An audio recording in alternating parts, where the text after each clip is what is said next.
Hello friends, welcome back to my channel. मैं हूं आपकी फ्रेंड वर्षा। फ्रेंड्स, आज की इस वीडियो में हम बात करेंगे कॉमर्स के कुछ इंपॉर्टेंट क्वेश्चंस की, जो कि आपके एग्जाम के पॉइंट ऑफ व्यू से इंपॉर्टेंट है। स्टार्ट करते हैं आज की वीडियो को। वीडियो पर आपको पसंद आती है तो वीडियो को लाइक कीजिए, फ्रेंड्स या शेयर कीजिए, और किसी भी तरह की कोई भी क्वेरी हो तो जरूर बताइएगा। स्टार्ट करते हैं वीडियो को। फर्स्ट क्वेश्चन है, कंपनी कैन नॉट इशू। एक कंपनी जो है वो क्या इशू नहीं कर सकती? Redeemable equity shares, redeemable preference shares, redeemable debentures, या फिर नन ऑफ दीज। तो फ्रेंड्स का राइट आंसर है यहाँ पे ऑप्शन ए, जो कि है रिडीमेबल इक्विटी शेयर्स। एक कंपनी रिडीमेबल इक्विटी शेयर्स को कभी भी इशू नहीं कर सकती है। नेक्स्ट है the fair value of share is the average of. अब जो शेयर की जो फेयर वैल्यू है वो किसका एवरेज होती है? पार वैल्यू और मार्केट वैल्यू का, इंट्रिंसिक और पार वैल्यू का, इंट्रिंसिक वैल्यू और यील्ड वैल्यू, या फिर पार वैल्यू और यील्ड वैल्यू की। तो यहाँ पर अगर हम बात करें फेयर वैल्यू की कि उसका किसका एवरेज होती है, तो ये होती है इंट्रिंसिक वैल्यू और यील्ड वैल्यू का एवरेज, जो कि हमें बताता है किसी भी शेयर की फेयर वैल्यू को। तो यहाँ पे ऑप्शन सी जो है वो हमारा राइट आंसर हो जाएगा, intrinsic value and yield value. Next आते हैं, अब यहाँ पे हमसे पूछा गया है purpose. The basic purpose of funds flow statement is to indicate the following. अब जो फंड फ्लो स्टेटमेंट जो बनाया जाता है उसका बेसिक पर्पस क्या होता है? फाइनेंशियल पोजीशन फाइंड आउट करना, इंक्रीज और डिक्रीज इन असेट्स देखना, इंक्रीज और डिक्रीज इन लायबिलिटीज देखना, या फिर इंक्रीज और डिक्रीज इन वर्किंग कैपिटल। तो देखिए फ्रेंड्स, यहाँ पे फाइनेंशियल पोजीशन ये हमें बताता है फाइनल अकाउंट, तो यहाँ पर ये ऑप्शन कट जाता है। इंक्रीज एंड डिक्रीजमेंट ये भी यहाँ पे करेक्ट नहीं होगा, और ना ही असेट्स को देखना, लायबिलिटीज को देखना।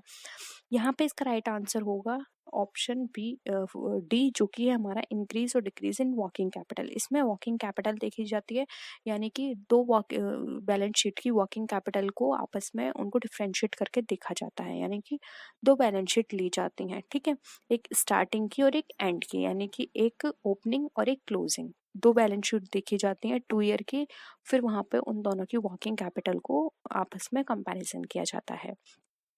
तो यहाँ पे ऑप्शन डी जो है वो हमारा राइट आंसर हो जाएगा। नेक्स्ट आते हैं,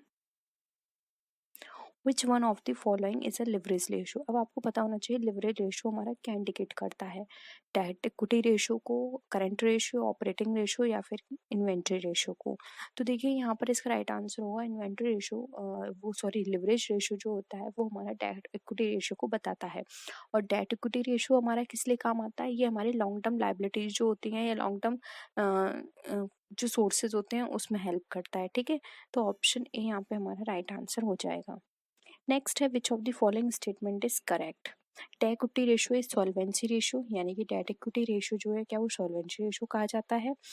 ROI measures overall profitability, low gearing is preferable to high gearing, या फिर ऑल ऑफ दीज। तो देखिए यहाँ पर अगर हम इसके राइट आंसर की बात करें तो ये सारी ही चीज़ें करेक्ट हैं, ऑप्शन डी राइट आंसर हो जाएगा।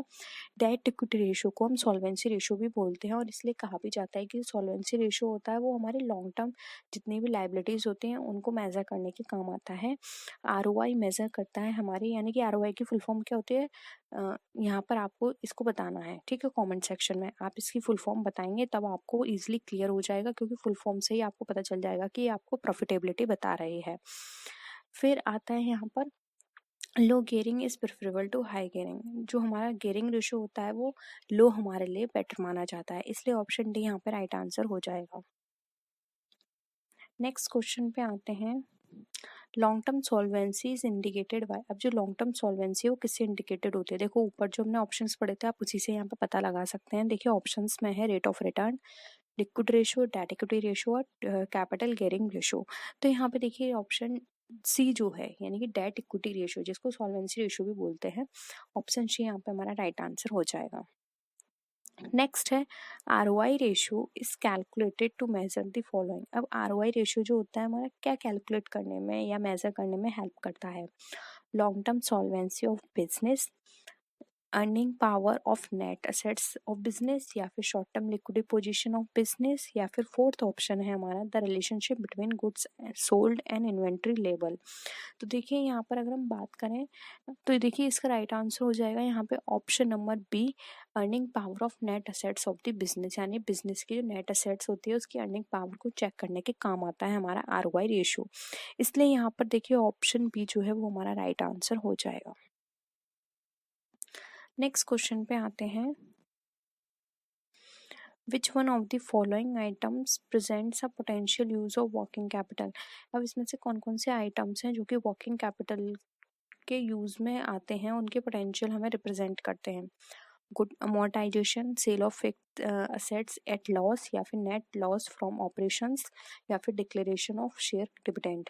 तो देखिए यहाँ पर इसका राइट आंसर होगा ऑप्शन नंबर सी, जो कि हमारा net loss from operations.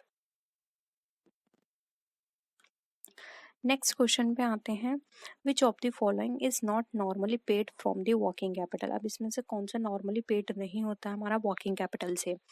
Payment of wages, payment of creditors, payment of debentures, या फिर payment purchase of raw material. तो यहाँ पर वर्किंग कैपिटल से बात की जा रही है, तो देखिए यहाँ पे इसका राइट आंसर होगा यहाँ पे ऑप्शन नंबर सी, जो कि हमारा रिडेम्पशन ऑफ डिवेंचर। ये हमारा वर्किंग कैपिटल से पेड नहीं किया जाता है। ऑप्शन सी यहाँ पे हमारा राइट आंसर हो जाएगा। नेक्स्ट क्वेश्चन पे आते हैं, विच of the following will result in flow of funds. इसमें से कौन सा फ्लो ऑफ फंड में हेल्प करता है। Appreciation in value of buildings, depreciation of assets, purchase of furniture, या फिर रिटर्न ऑफ गुडविल। तो देखिए यहाँ पे इसका राइट आंसर होगा यहाँ पे option number C, purchase of furniture. ये हमारा फ्लो ऑफ फंड्स होता है, क्योंकि देखिए हम अगर हम फर्नीचर को परचेस करेंगे तो हम इसका पेमेंट करेंगे, और पेमेंट करेंगे तो जो फंड है उसका फ्लो होगा, यानी कि फंड जाएगा हमारे पास से। इसलिए यहाँ पे ऑप्शन सी जो है वो राइट आंसर हो जाएगा। नेक्स्ट है, which of the following is not a source of funds. Options देखिए, purchase of machinery, profit earn during the year, issue of share, या फिर long term raised loan raised. अब देखिए यहाँ पर फंड्स की बात करें कि कौन सा फंड यहाँ पे नहीं है, फंड सोर्सेज नहीं है यहाँ पे। तो देखिए यहाँ पे ऑप्शन जो है ए यहाँ पे राइट आंसर हो जाएगा। परचेज ऑफ मशीनरी हमारा सोर्स ऑफ फंड नहीं है, जबकि प्रॉफिट अर्न भी हमारा सोर्स बता रहा है। इश्यू ऑफ शेयर कैपिटल से भी अगेन हमारे पास फंड आएगा, और लॉन्ग टर्म लोन रेज करने से भी फंड आएगा। इसलिए ऑप्शन ए यहाँ पे हमारा राइट आंसर हो जाएगा। नेक्स्ट है, cash from operation is equal to. अब कैश जो हमें ऑपरेशन से मिलता है वो किसके बराबर होता है।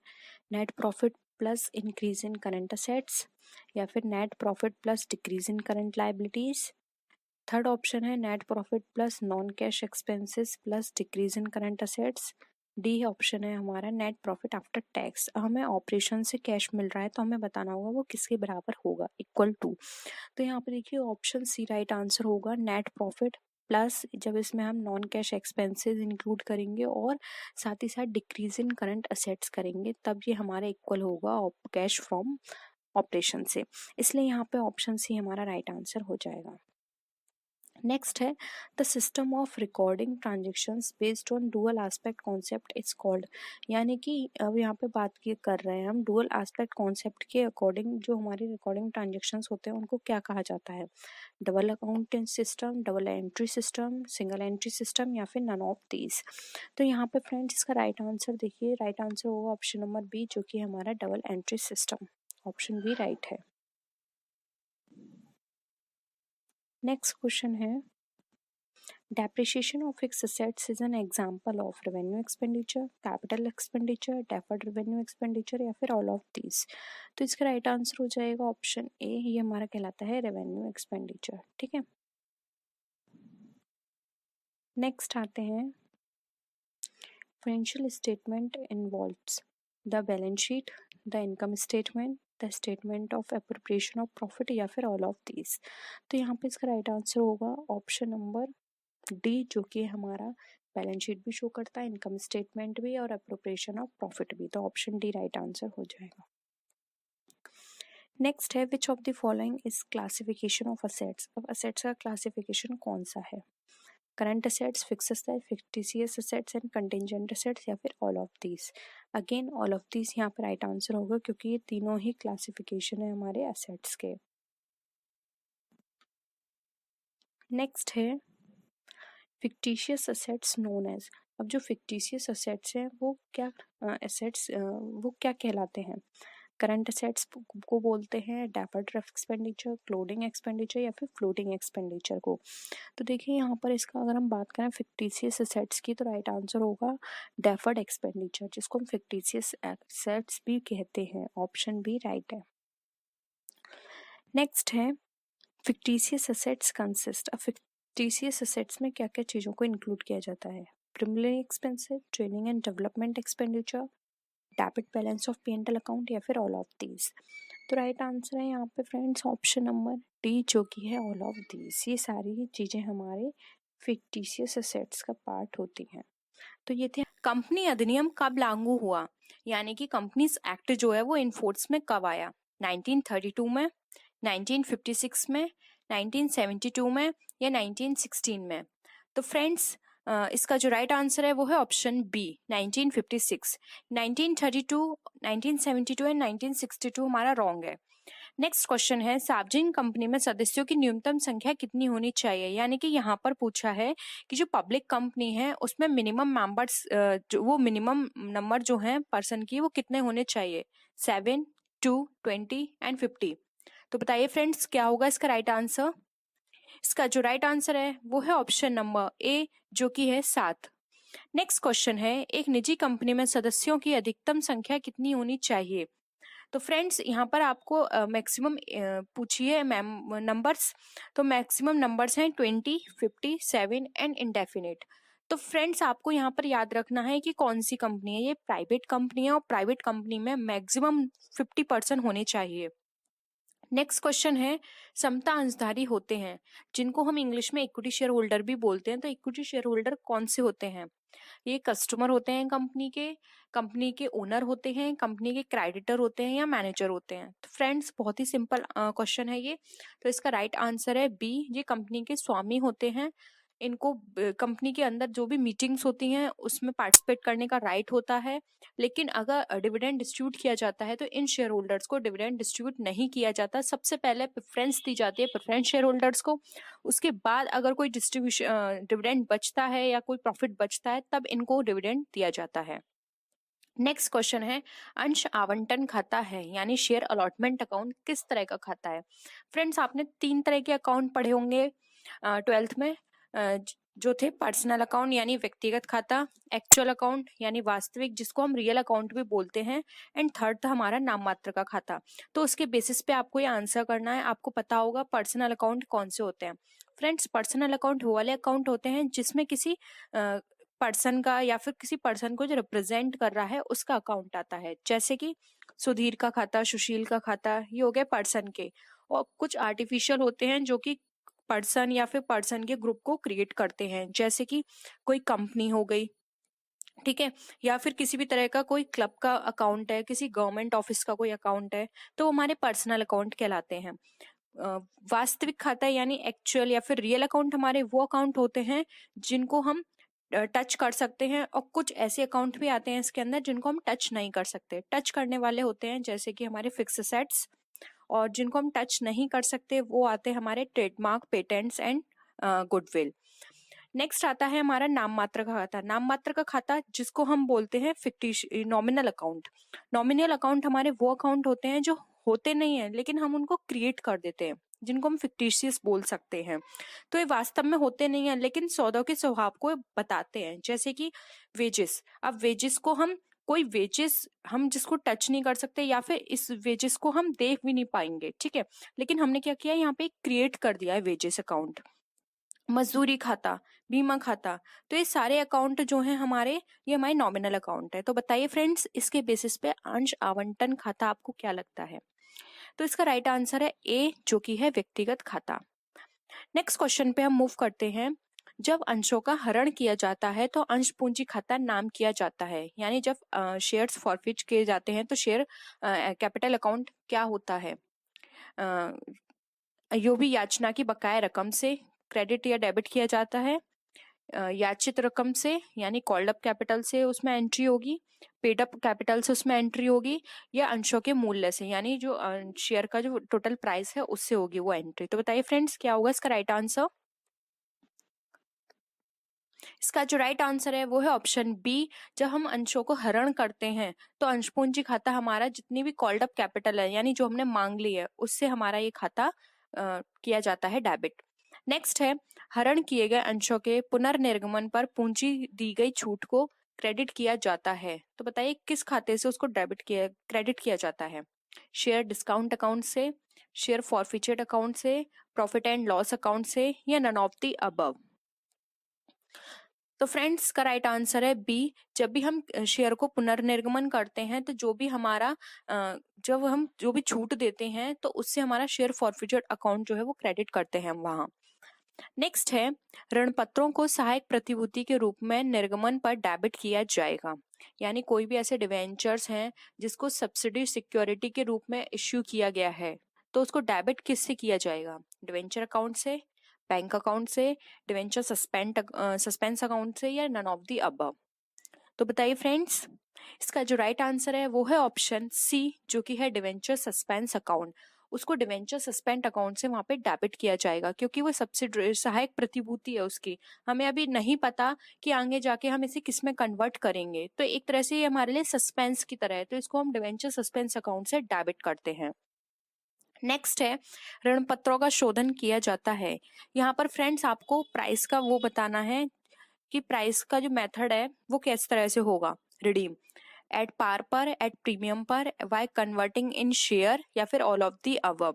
तो किस पे उसको रिडीम किया जाता है यानी जब हम उसको पे ऑफ करते हैं तो किस पे किया जाएगा? तो फ्रेंड्स का राइट आंसर है डी। इनमें से किसी पर भी हम पे ऑफ कर सकते हैं। जब हम डिवेंचर को रिडीम करते हैं तो एट पार पे कर सकते हैं, एट प्रीमियम पे कर सकते हैं, या फिर अगर हम चाहें तो उसको शेयर में कन्वर्ट कर सकते हैं। ये डिपेंड करता है शेयर होल्डर्स पर कि वो किस में करवाना चाहता है। ये आपस म्यूचुअल अंडरस्टैंडिंग पे होता है। कंपनी और शेयर होल्डर्स में कंपनी एंड डिवेंचर होल्डर्स में इतनी अंडरस्टैंडिंग है, कंपनी ने बोला कि आप इसको शेयर को कन्वर्ट करा लो तो वहां भी हो सकता है। नेक्स्ट है, ऋण पत्रों का शोधन होता है यानी डिवेंचर रिडीम्ड एट। फ्रेंड्स यहाँ इस क्वेश्चन का मतलब है कि यहाँ पे आपको मेथड बताना है कि किस किस तरह से रिडीम हो सकता है। ए कैश में, B by issuing new debentures, C by issuing equity shares, या फिर ऑल ऑफ द अबव? तो बताइए फ्रेंड्स क्या होगा इसका राइट आंसर? इसका जो राइट आंसर है वो है ऑप्शन डी, जो कि है इनमें से सभी। अगर किसी भी डिवेंचर को रिडीम करवाना है तो कैश में भी हो सकता है, या फिर आप न्यू डिवेंचर इश्यू कर सकते हैं उसके बिहाफ पर, या फिर आप उसके बिहाफ पर इक्विटी शेयर्स को भी इश्यू कर सकते हैं। सेम वही प्रोसेस हो गया ये कि आप कन्वर्ट करा सकते हैं इक्विटी शेयर में। फ्रेंड्स राइट आंसर है डी। नेक्स्ट क्वेश्चन है, ऋण पत्रों के अधिमूल्य की राशि का उपयोग किया जाता है यानी ऋण पत्रों पर कोई प्रीमियम की वैल्यू आती है तो उसका किस पर्पज से यूज किया जाएगा? First, to eliminate the capital loss. Second, in order to eliminate past losses. Third, to eliminate future losses. या D, none of the is. तो बताइए फ्रेंड्स क्या होगा इसका राइट आंसर? इसका जो राइट आंसर है वो है option A, to eliminate the capital loss, यानी कि पूंजीगत हानियों को समाप्त करने में ही हम ऋण पत्रों के अधिमूल्य की राशि का उपयोग करेंगे। क्योंकि ये जो हमारे पास अधिमूल्य की राशि होती है ये हमेशा उन चीजों में यूज की जाती है जो कि हमें लॉन्ग टाइम तक बेनिफिट करेंगे, या फिर लॉन्ग टाइम जिसकी हानियों का असर हमारे बिजनेस पे बहुत ज्यादा पड़ेगा। पूंजीगत हानियों का जो असर होता है हमारे बिजनेस पे बहुत बड़ा इफेक्ट पड़ता है, तो हम उसको राइट ऑफ करने के लिए, उसको एलिमिनेट करने के लिए इस राशि का यूज करेंगे। नेक्स्ट क्वेश्चन आता है, कौन सा संचय आर्थिक चिट्ठी में नहीं दिखाया जाता है? A capital reserve, B secret reserve, C है बी सीक्रेट रिजर्व, सी है हमारा रेवेन्यू रिजर्व, एंड डी है हमारा शेयर प्रीमियम। बताइए फ्रेंड्स कौन सा रिजर्व है जो कि हमारी चिट्ठी में नहीं दिखाया जाता है?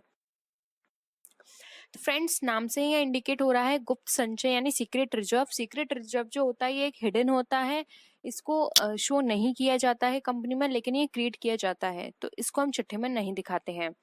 नेक्स्ट क्वेश्चन है, सामान्य संचय, पूंजी संचय आदि को चिट्ठी के दायित्व पक्ष में किस शीर्षक में दिखाया जाता है? तो यहाँ पर आपको बताना है कि किस हेड में उसे दिखाया जाएगा। ऑप्शंस हैं share capital, reserves and provisions, current liabilities, and secured loan. तो बताइए friends journal reserve and capital reserve जो है वो हम कहाँ पे शो करते हैं? बहुत ही सिंपल क्वेश्चन है फ्रेंड्स। रिजर्व आ रहा है इंडिकेशन, यानी कि हम इसको रिजर्व एंड प्रोविजंस हेड में इंडिकेट करते हैं, उसको शो करते हैं। हम नेक्स्ट क्वेश्चन पे मूव करते हैं। नेक्स्ट क्वेश्चन है हमारा, तलपट में दिखाए गए प्रारंभिक व्यय को अंतिम खाते बनाते समय दिखाया जाता है। यानी प्रारंभिक व्यय को अगर तलपट में वो शो किए गए हैं तो अंतिम खाते में वो हम कहाँ दिखाएंगे? ए ट्रेडिंग अकाउंट में, B profit and loss account में, C liability side of the balance sheet and D asset side of the balance sheet. तो बताइए फ्रेंड्स क्या होगा इसका राइट आंसर?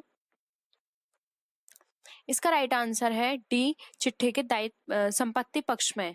फ्रेंड्स जो प्रिलिमिनरी एक्सपेंसेस होते हैं ये हमें लॉन्ग टाइम तक हमें क्या करेंगे? बेनिफिट देंगे। ये हम एक असेट्स की तरह यूज करते हैं, तो इसको हम बैलेंस शीट में दिखाते हैं असेट साइड में।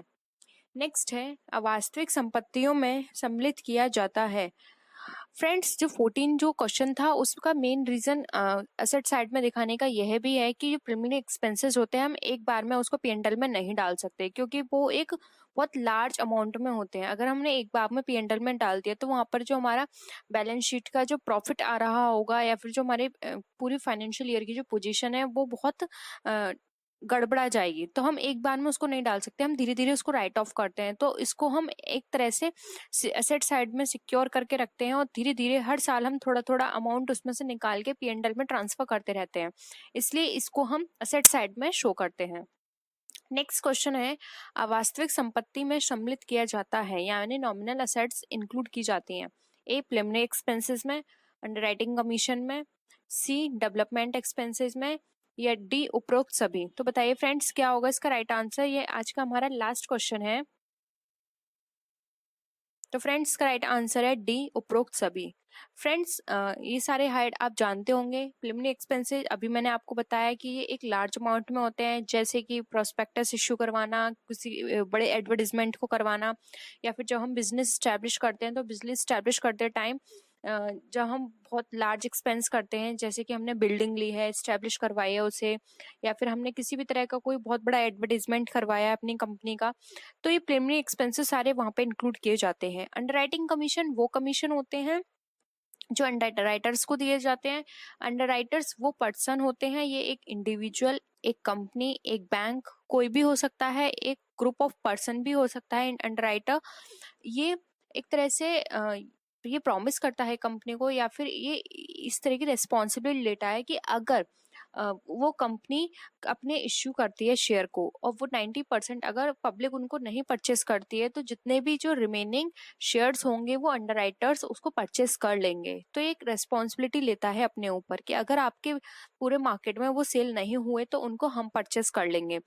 तो इस बिहाफ पर जब उनको इस तरह का एक कमीशन दिया जाता है कंपनी की तरफ से अंडरराइटर्स को, उसको बोलते हैं हम अंडरराइटिंग कमीशन।